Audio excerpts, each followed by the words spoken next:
اٹھنے کے بعد کریں. اب انسان ہم بستری کب نہیں کریں گا, کہاں نہیں داخل ہوں گا بتا دیا. اب کب ہم بستری نہیں کریں گے, یہ حلال عمل کب نہیں کریں گے, مطلب حلال عمل حلال جگہ پر کب نہیں کریں گا. وہ حلال عمل حرام جگہ پہ تھا جو دبر میں تھا. اب حائضہ عورت سے جماع کرنا حرام ہے. ٹھیک, حائضہ عورت سے, یہ مسئلہ بہت سے لوگوں کو پتہ نہیں ہوتا ہے, اور لوگ حائضہ عورتوں سے جماع کر لیتے ہیں ہم بستری.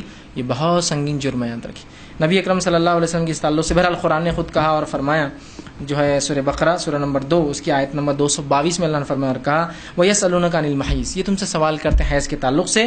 قُلْ هُوَ أَذًى فَاعْتَزِلُوا النِّسَاءَ فِي الْمَحِيضِ وَلَا تَقْرَبُوهُنَّ حَتَّى يَطْهُرْنَ.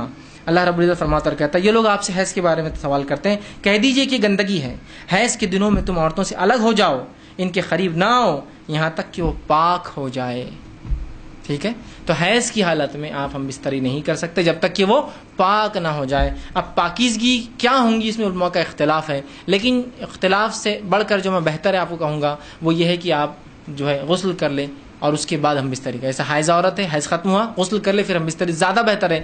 حالانکہ علماء کے اس سے فتاوے موجود ہیں کہ اگر وہ اچھے سے شرمگاہ کو دھو لے تو یہ بھی طہارت ہے, وضو کر لے تو بھی طہارت ہے, اور غسل کرے یہ تو بالکل ہی بہرحال یقیناً مکمل طہارت ہے. ٹھیک ہے, لیکن نماز نہیں پڑھ سکتی جب تک غسل نہ کرے. ہم بستری ایک الگ عمل ہے, نماز ایک الگ چیز ہے, یاد رکھیے. تو بہرحال لیکن افضل تو میں یہی کہوں گا کہ غسل کر لے اس کے بعد ہم بستری کرے تو زیادہ بینیفیشل, زیادہ فائدہ مند ہے. ٹھیک, اسی طرح حائضہ عورت سے اگر کوئی جماع کر لے تو یہ حرام ہے. اس کی دلیل میں نے آپ کو پہلے رکھ دی تھی. آپ صلی اللہ علیہ وسلم نے فرمایا جو شخص حائضہ سے ہم بستری کرے, دبر میں داخل ہو اور کاہن کے پاس جائے, اس نے اس چیز کا انکار کیا جو محمد صلی اللہ علیہ وسلم پر نازل ہوئی. کتنا سخت جرم ہے. دوسرا, جو حیض کی حالت میں بیوی سے ہم بستری کرے اس کا کفارہ آدھا نصف دینار یا 1 دینار ہے. دینار, اور دینار سونے کا سکہ ہوتا تھا, اور 1 دینار 4 گرام کا اور نصف دینار 2 گرام سونا ہوتا ہے. تو یہ صدقہ دینا پڑے گا آپ کو, 2 گرامس آف گولڈ اور 4 گرامس آف گولڈ. ٹھیک, اگر آپ نے یہ کام کیا کہ آپ نے بیوی سے اس حالت میں ہم بستری کی. اگر یہ بھی نہ ہو تو جو کچھ صدقہ کر سکتے کیجیے. ایک غلط فہمی جو ہوتی ہے وہ اس کا ازالہ یہاں کر رہا ہوں, وہ ضروری ہے کہ ایک ترمذی کی ایک روایت, لیکن یہاں دیکھیے یہ روایت صحیح نہیں ہے.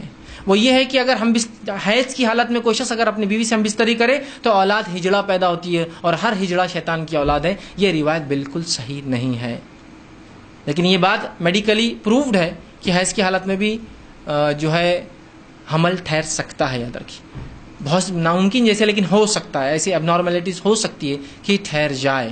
ٹھیک, ناممکن جیسی چیز نہیں, ویسے ہوتا نہیں لیکن ہو سکتا ہے, یاد رکھیے. تو آپ جو روایت ہے کہ ہجڑا, بہرحال یہ روایت صحیح نہیں ہے, لیکن یہ بہت سنگین جرم ہے اور ہم کو اس سے قطعاً اس کے قریب جانے کی کوشش نہیں کرنا چاہیے.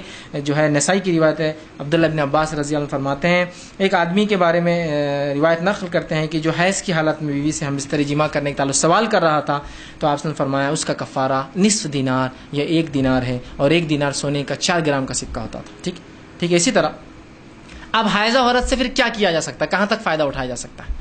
تو آئیے اس کے تعلق سے بات سن لیجیے. نبی اکرم صلی اللہ علیہ وسلم فرماتے ہیں, صحیح مسلم کی روایت ہے, جماع کے علاوہ ان سے سب کچھ کرو.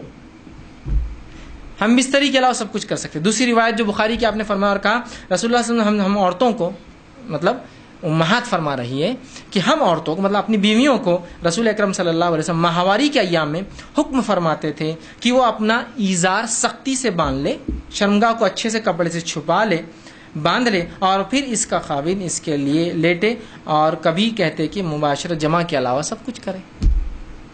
مطلب خاوند اپنے بیوی کے ساتھ صرف شرمگاہ کو اچھے سے باندھے, اس کے علاوہ تمام فائدہ اٹھا سکتا ہے, بوسو کنار کر سکتا ہے, ساتھ لیٹ سکتا ہے, چھو سکتا ہے, سب کچھ کر سکتا ہے, سوائے ہم بستری کو چھوڑ کر تمام فائدے اٹھا سکتا ہے. اور جو آیت نے کہا تو ان سے دور رہو, وہ دوری سے مراد ہے سیکشول دوری, یاد رکھیے, جنس قائم مت, مطلب ہم بستری مت قائم کرو, وہ دوری ہے نہ کی, کہ تو آپ نے یہ عمل کیا اور آپ سے بھی بہت ساری باتیں ثابت ہوتی ہے. ٹھیک, اسی طرح عورت کے پاک ہونے کے بعد انسان جو ہے اس سے کب جماع کر سکتا ہے, تو عورت جب پاک ہو جائے, مطلب اس کا حیض کا خون رک جائے, اس کے بعد وہ غسل کر لے, تو اس کے بعد بہرحال پھر آپ جو ہے اپنی بیوی سے جو ہے ہم بستری جو ہے بہرحال کر سکتے ہیں. اسی طرح جو ہے